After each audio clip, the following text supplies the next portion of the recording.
Pag-usapan natin po ano ang one-sided relationship. Baka hindi nyo alam, nandito kayo. Meron kayong one-sided relationship sa partner nyo at meron din tinatawag na one-sided friendship kung kaibigan naman. Dito muna tayo sa mga relationship.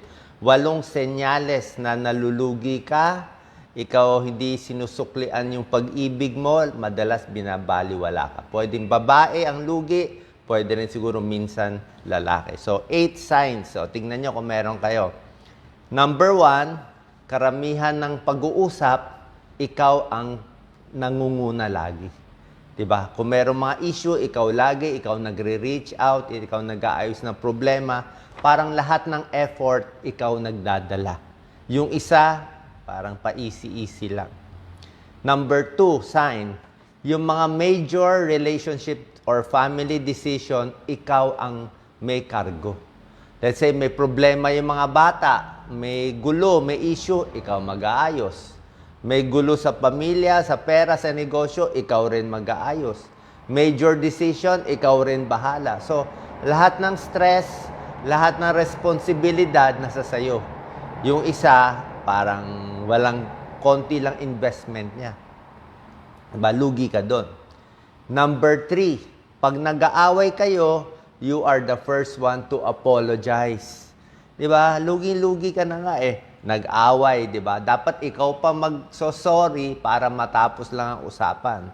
Kung hindi ka niya papatulugin, papahirapan ka niya, iinisin ka niya, isa-silent treatment ka niya. Kaya wala kang choice, ikaw na lang magsosorry para tapos na yung problema. One-sided yun. Number 4 sign na one-sided na relationship, you sacrifice everything to make the other person happy. Ito yung mga martyr, di ba? Talagang ibibigay mo na lahat, pati minsan di ka na nag-aayos, nagtitipid ka na, yung wants mo wala na, yung needs mo sa sarili mo, pati sa pamilya mo, sinasacrifice mo na lahat ng oras mo, nakafocus ka na lang para sa kanya lahat. Diba? Okay naman to, pagmamahal to, pero paano kung puro one-sided lang? Number 5, insecure ka na. Kasi hindi mo na alam ano sitwasyon mo, ano ang ilulugar mo sa relationship. Diba? Pabago-bago siya, gusto ka ba niya? Ayaw ka ba niya? Baka mamaya may iba na siya tinitingnan, ibang partner na hinahanap niya. Diba? Puro ka na doubt, duda ka na sa relationship ninyo. Number 6, sign na one-sided relationship, hindi na kayo makapag-usap ng maayos. Kahit anong usap, wala. Poor communication, either ayaw makipag-usap, ayaw makinig, hindi maintindi, o walang resolution. Pag-usap, wala pa rin. Malungkot pa rin. Number 7, ito, importante ito. Imbalance financial contribution. Yung isa lang ang gumagastos.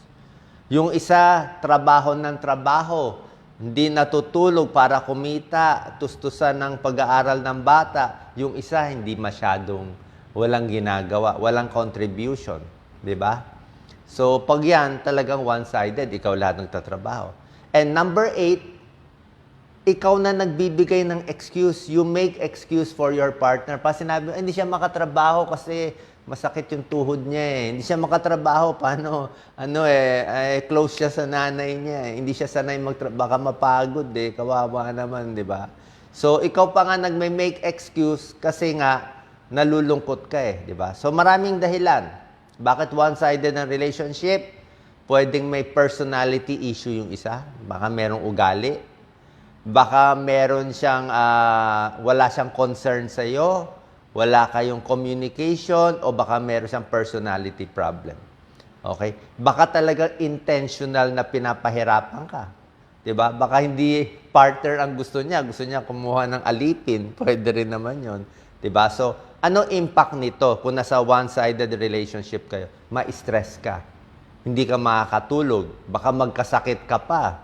Diba? Sobrang stress, mamaya may bukol tumubo, mahina self-esteem mo, hindi ka happy, lagi ka na lang lugi. Diba? So yan ang mga health complications ng one-sided relationship. Ano magagawa natin? Siyempre, pag lugi ka, babae man o lalaki, kailangan i-communicate mo sa partner mo.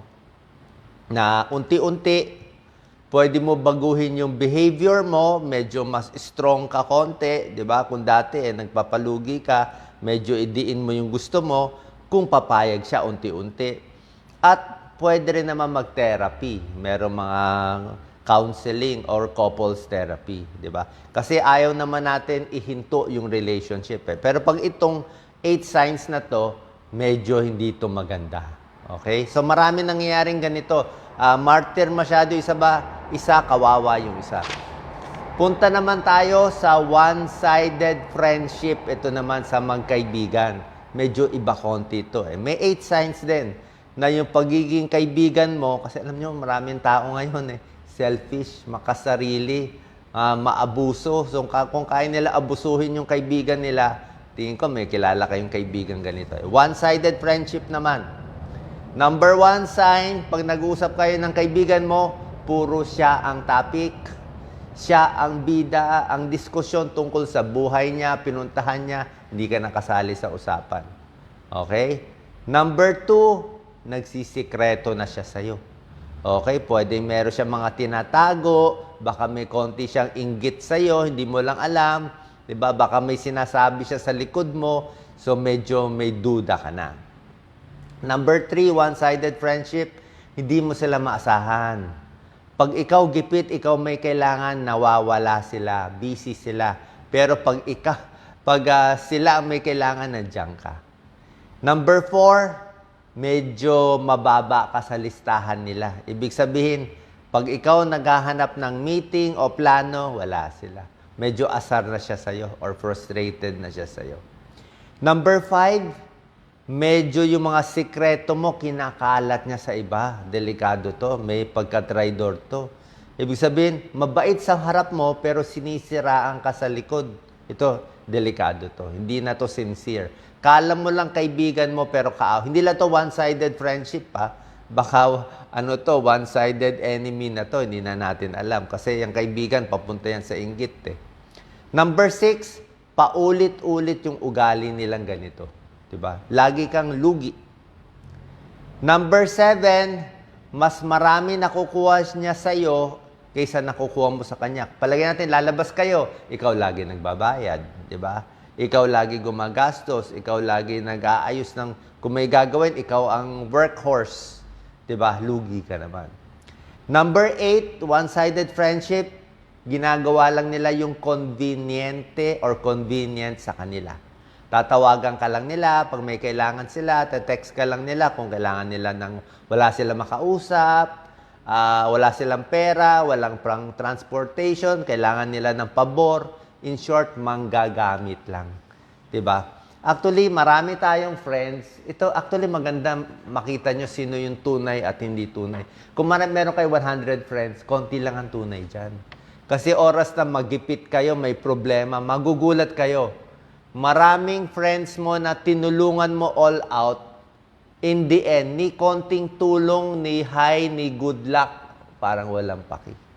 Kahit mawala ka sa mundo, parang walang pake. Paano nagamit ka na nila Oo, siguro meron kang something na kailangan nila noon.